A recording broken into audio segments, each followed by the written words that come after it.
रहीम नाज़रीन इकराम, आज एक और मौज़ू के साथ मैं आपकी खिदमत में हाज़िर हूँ। मौज़ू कुछ और करना चाह रहा था, लेकिन आप लोगों के इसरार के ऊपर मुझे फिर इस मौज़ू की तरफ आना पड़ा है। और जो आज का मेरा मौज़ू है वो है नवाज़ शरीफ की वापसी, आवाम की राय, मुल्क के दानिश्वरों की राय, मुख्तलिफ़ तबसरे जो हैं उसके बारे में मैं थोड़ा सा आज बयान करूँगा। क्योंकि नवाज शरीफ साहब को वापस लाया गया है और ये आप भी जानते हैं कि काफ़ी अर्से बाद वो वापस आए हैं और केसेस थे उनके ऊपर जिसकी वजह से वो बैरून मुल्क चले गए थे बीमारी की वजह से।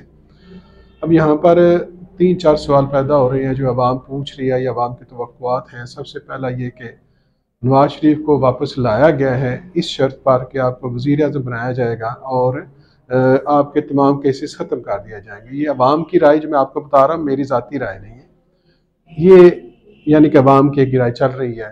दूसरी राय ये है कि इदारे जो हैं उन्होंने इस्टेब्लिशमेंट जिसका नाम लिया जा रहा है, इस्टेब्लिशमेंट ने नवाज शरीफ से वादा किया है कि हम आपको अगला वज़ीर आज़म आपको बनाएंगे। और बताने वाले ये भी क्या सराहियाँ कर रहे हैं कि ये एक फार्मूला तय कर लिया गया है जिसमें मुख्तलिफ़ जमातों को शामिल किया जाएगा। कुछ छोटी जमातें होंगी, कुछ बड़ी जमातें होंगी और उनका एक इत्तेहाद किया जाएगा और एक फार्मूला तय किया जाएगा कि फ़लाँ फ़लाँ फ़लाँ सीट जो है वो नवाज शरीफ के पास होगी और फ़लाँ जो है वो आपका हिस्सा होगी, यानी चारों सूबों में उसकी तकसीम होगी। और इसके बाद फिर आगे मामला चलता चला जाएगा और इसी तरह नवाज शरीफ साहब जो है वो पेश होते चले जाएंगे और उन पर केसेस जो हैं या तो उनमें ज़मानतें हो जाएंगी या कुछ केसेस जो हैं उनमें से बरी हो चुके होंगे, उसमें से ख़त्म हो चुके होंगे। अभी हाल ही में आपने सबने देख लिया होगा कि अल अज़ीज़िया रेफरेंस जो है उसमें भी नवाज शरीफ साहब को बरी कर दिया गया है।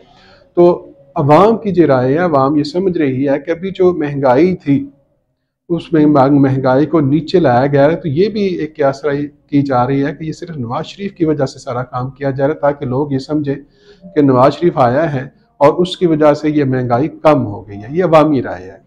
मैंने पहली बार बताया कि जो मैं बातें आपको बता रहा हूँ ये अवामी राय मैं आपको बता रहा हूँ, मेरा ज़ाती ख्याल इसमें कोई भी नहीं है, मेरी ज़ाती राय इसमें कोई शामिल नहीं है। उसके बाद एक दुख बहुत ज़्यादा होता है, अक्सर मैं पहले भी ये बयान करता रहता हूँ कि नवाज शरीफ हो, इमरान खान हो, जरदारी हो या कोई भी लीडर हो हमारे मुल्क का, कुछ हमारे दोस्त माशाल्लाह ये करते हैं कि बेहुदा किस्म के जुमले लिख देते हैं, तस्वीरों इस तरह की बना देते हैं, उनकी शक्लें बिगाड़ देते हैं।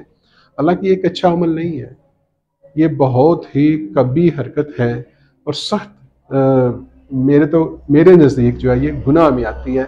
अब इसके बारे में उलमा किराम भी बेहतर समझते हैं, बेहतर बता सकते हैं कि किसी की शक्ल बिगाड़ देना, यानी उसकी छोटी सी मिसाल मैं ये दूंगा कि कुछ लोग ये भी कर रहे थे कि इमरान खान की या नवाज शरीफ की तस्वीरों के ऊपर बंदर की, यानी उसका सर जो है वो ख़त्म करके बंदर की, कुत्ते की और कुछ चीज़ों की तस्वीरें में लगा देते थे। तो ये एक अच्छा अमल नहीं है। बहरहाल नवाज शरीफ साहब वापस आए। अब उस पर तबसरा होता था कि नवाज शरीफ साहब का जो जलसा है उसमें लोग यानी उनके वेलकम करने के लिए लोग कम थे, ज़्यादा नहीं थे, जो भी था, लेकिन जो लोग उनसे मोहब्बत करते हैं वो वहाँ पर पहुँचे हैं और अपने कायद का इस्तकबाल उन्होंने किया है और नवाज शरीफ साहब इस वक्त मौजूद हैं। अब अगला जो सिनेरियो बनाया जा रहा है, ये बताया जा रहा है कि अभी हाल ही में एक खबर सुनने को मिली है, पेट्रोल सस्ता हो रहा है, लेकिन फिर से यह खबर मिली है कि 1 नवंबर के बाद, ये खबर है कन्फर्म तो बाद में ही होगा, कि 1 नवंबर के बाद जो है वो पेट्रोल की कीमतें फिर बढ़ाई जा रही हैं। अब यहाँ पर एक अजीब जी सूरत पैदा हो रही है और ये भी क्या सराहियाँ हैं, ये भी बताया जा रहा है कि नवंबर में इंतहाई अहम तरीन फैसले भी होंगे और अहम तरीन फैसले जो है वो मुल्क की सिमत जो है उसका तयन करेंगे। और उसमें एक जो क्या सराही सबसे बड़ी वो ये की जा रही है कि नवाज शरीफ को अगला वज़ीर आज़म नहीं बनाया जाएगा। अब मज़ीद चीज़ें कुछ हैं इसके अंदर, कुछ इबहाम हैं और अब वो इबहाम मैं कबल इस वक्त कहना नहीं चाहता क्योंकि मुझे नहीं याद कब कन्फर्म होंगे इबहाम। बहरहाल ये सारे मामला जो है चल रहे हैं और एक सिनेरियो बनाया जाएगा, सिनेरियो के तहत ये सारी चीज़ें लाई जाएंगी। लेकिन यहाँ पर एक सवाल पैदा होता है कि जो मौजूदा मुल्क की माशियत के सूरत हाल है उसको देखते हुए, उसके मुताबिक मेरा ख्याल है, मेरा अपना ज़ाती ख्याल है ये कि नवाज शरीफ साहब के लिए भी बड़ी मुश्किलात होंगी अगर वो वज़ीर आज़म बन जाते हैं तो, क्योंकि इस माशियत को संभाला देने के लिए जो कुछ आपने कहना है, जो कुछ आपने करना है वो आपने अपनी मर्ज़ी से नहीं करना। अगर मैं दूसरे लफ्ज़ में ये कहूँ कि आने वाला वज़ीर आज़म कठपुतली वज़ीर आज़म होगा। कठपुतली मतलब कि वो IMF के इशारों पे चलेगा। IMF ने उसको कहना है कि लेट जाओ तो वो लेट जाएगा, IMF ने कहना है कि बैठ जाओ तो बैठ जाएगा, IMF ने कहना है कि सो जाओ तो वो सो जाएगा। यानी वो इस तरह का वज़ीर आज़म होगा। ये मेरी ज़ाती राय के मुताबिक है। हो सकता है ऐसा ना भी हो, अल्लाह करे ना हो कि वज़ीर आज़म ऐसा आए जो अपने फैसले खुद कर सकता हो, लेकिन मौजूदा जो माशी सूरत हाल है इसमें ये चीज़ें नज़र नहीं आ रही और कहीं पर भी ये एडजस्ट नहीं हो रही। महंगाई वो बढ़ती चली जाएगी, कम नहीं होगी। जिस तरह के मामला बन रहे हैं, सूद दर सूद कर्ज देना आपने, और सबसे बड़ी हमारी इस मुल्क की खामी, इस मुल्क की कुदाही, इस मुल्क की तबाही का जो मंजर है वो ये है कि किसी भी हुकूमत ने कोई भी ज़राए आमदन के नए रिसोर्सेज पैदा करने की कोशिश नहीं की। बस यही किया है कि कर्ज लो और डंग टपाओ, और ये पॉलिसी सब ने अपनाई हुई है। बहरहाल निगरान हुकूमत के बारे में भी है कि निगरान हुकूमत जो फैसले कर रही है ये इसका मैंडेट नहीं है। जिसमें सबसे बड़ा फैसला उसने नवाज शरीफ की सजा को ख़त्म करना, कुछ और फैसले हैं। और एक राय ये भी दी जा रही थी, एक राय ये भी आ रही है बल्कि कि सादजा ने जो किया है, मार्च किया है या जो धरना दिया, स्ट्राइक दिया, चंद दिन को गवर्नमेंट स्कूल बंद रहे हैं, तो उसका बारे में ये एक क्यास राय सामने आई है कि ये सिर्फ और सिर्फ नवाज शरीफ के लिए था कि नवाज शरीफ आएगा और वो जब आएगा तो हमारे मामला तय पा जाएंगे। और फिर जो क्यास राय मजीद ये थी कि इससे असाजा खुश हो गए और ये नवाज शरीफ का वोट बैंक बढ़ाने के लिए था। ये क्यास राय है, ये भी वामी राय के मुताबिक है। लेकिन जो सबसे बड़ी चीज़ जो सामने आने वाली है, जो सबसे बड़ी चीज़ सामने आ रही है, वो आइंदा आने वाला इलेक्शन है। उस इलेक्शन में देखना होगा, उस इलेक्शन में देखा जाएगा अगर वो इलेक्शन होता है तो। अगर सिलेक्शन है तो फिर तो जो क्यास राय सिलेक्शन किया है कि ऑलरेडी ये फार्मूला तय हो चुका है कि वज़ीर आज़म कौन होगा, सदर कौन होगा, और नवाज शरीफ को लाई इस बेस के ऊपर गया है कि आप अगले मुल्क के वज़ीर आज़म होंगे। तो अब देखें कि अगला मुल्क का वज़ीर आज़म जो है वो क्या करता है, और आया ये नवाज शरीफ साहब मुल्क के वज़ीर आज़म बनते हैं या इसके पीछे कहानी कुछ और है। लेकिन वो कहानी अभी बयान करना कबल अज़ वक्त होगा, क्योंकि क्यास राइयाँ अक्सर क्यास राई होती हैं और कम ही सच होती हैं, ज़्यादातर जो है वो बस क्यास राई होती हैं। लेकिन यहाँ पर जो मामलात समझ से बाहर हैं, जो मामलात सोच से बाहर हैं, वो ये हैं कि एक तरफ हमारे मोहसिन नकवी साहब का बयान आया था कि जो क्रिमिनल हैं उसको जलसा करने की इजाज़त नहीं दी जाएगी। अब इस बयान के ऊपर जो वामी रद्द अमल था वो ये था कि जनाब अगर इमरान हाँ क्रिमिनल है, जो उसके ऊपर केसेस चल रहे हैं, वो अंडर कोर्ट के अंदर चल रहे हैं सारे, तो उनको जलसे की इजाज़त नहीं देगी। तो नवाज शरीफ साहब जब लाए गए हैं तो नवाज शरीफ साहब के ऊपर भी केसेस थे, केसेस मौजूद हैं, चल रहे हैं, अभी उनका मज़ीद आने वाले दिनों में सामना करेंगे। तो उनके इस्तकबाल के लिए आपने पूरी काबीना को, पूरी फोर्सेस को, सब कुछ वहाँ पर भेज दिया, जलसों की इजाज़त दी गई, रोड्स के लिए उनके लिए सहूलियात मुहैया की गई। तो ये दो तरह की पॉलिसी अवाम इसकी समझ से बाहर है कि ये दो तरह की पॉलिसी जो है वो क्यों अपनाई गई, एक को इजाज़त है करने की, दूसरे को नहीं है। और यहाँ पर जो सबसे बड़ी हैरानगी की बात है, जो सबसे बड़ी हैरानगी की बात है, और इस बात पे यकीन तो नहीं आ रहा, लेकिन बहरहाल देखें क्या बनता है। वो सबसे बड़ी बात ये है कि क्योंकि नवाज शरीफ को लाया जाना सिर्फ इसलिए है कि नवाज शरीफ इसराइल को तस्लीम करेगा, क्योंकि बताने वाले भी बता रहे हैं, कहने वाले भी कहते हैं ये कि IMF टोटली इसराइल के कब्ज़े में है, यानी उसमें ज़्यादातर जो लोग हैं वो यहूदी हैं।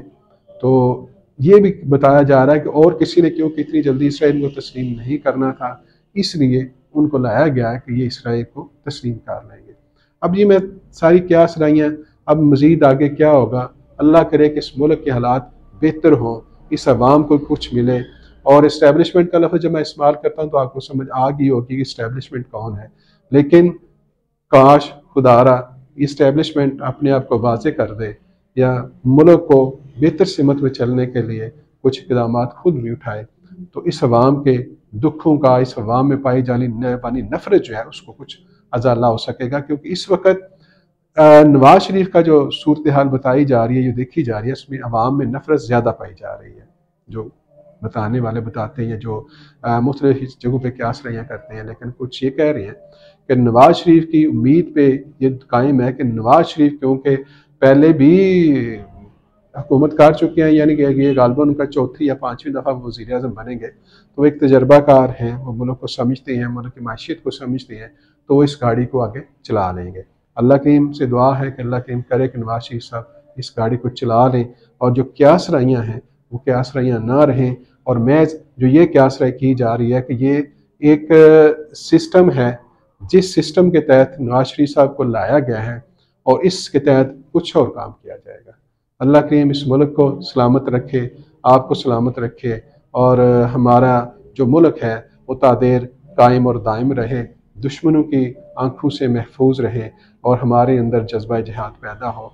यहाँ पर मैं उन सब दोस्तों का मशकूर हूँ जिन्होंने पिछला व्लॉग जाली पीर कौन बनाता है या फैक्ट्रियाँ उसको पसंद किया। मैं आज कुछ और मौजू लेके आया था, लेकिन क्योंकि इस पर इसरार हो गया था कि ये मौजू करें, तो ये मैं मौजू इसलिए कर रहा हूँ कि नवाज शरीफ साहब की वापसी और आवाम की राय, आवाम की क्या सराहियाँ क्या हैं, कि उनकी आमद मुल्क के लिए अच्छी है या नहीं। अब ये देखना ही है कि आने वाले दिनों में क्या होता है या क्या करेंगे। और एक रिक्वेस्ट मैं आपसे फिर करना चाहूँगा कि मेरे व्लॉग के लिए मेरा यूट्यूब चैनल है ऑन स्पॉट न्यूज़, उसको आप सब्सक्राइब भी करें और उसके बेल आइकन पर क्लिक भी करें ताकि मेरे हर आने वाले व्लॉग का नोटिफिकेशन आप तक पहुँच जाए। और उस पर भी कमेंट किया करें, अपनी आरा से नवाजा करें। और मेरा जो फेसबुक पर्सनल आईडी मेरी है अंसर फारूक मुगर, उस पर भी अपनी जो कमेंट्स हैं, अपनी आरा हैं, उसका इजहार किया करें, क्योंकि मेरा काम किसी पे तनकीद करना नहीं होता। मेरा काम, मेरा मकसद इस्लाह के लिए बयान करना होता है। कहाँ तक मैं इसमें कामयाब हूँ, कहाँ तक नाकाम हूँ, ये आप दोस्तों की राय मुझे बताएगी। बहुत शुक्रिया। अल्लाह करीम आपको खुश रखे। फिर इंशाअल्लाह आपसे मुलाकात होगी एक और नए मौजू के साथ। और वो नया मौजू मैं आपको पहले बता देता हूँ, क्योंकि कुछ दोस्तों का ये ख्याल है कि जिस तरह मैंने जाली पीरों की फैक्ट्रियाँ बनाने की बात की है, इसी तरह मैं ये भी बताऊँ कि जाली सहाफ़ी या ब्लैक मेलर क्या होते हैं, ये कहाँ से बनते हैं। तो मैं कोशिश कर रहा हूँ, कुछ मालूमात, कुछ चीज़ें मैंने ले ली हैं, कुछ चीज़ें आपको इंशाअल्लाह मैं वो भी बहुत जल्द दूँगा। लेकिन उससे पहले, ये जो करने से पहले कुछ और मौजू होगा मेरा, उस वक्त तक के लिए अल्लाह हाफ़िज़। जज़ाकुमुल्लाह।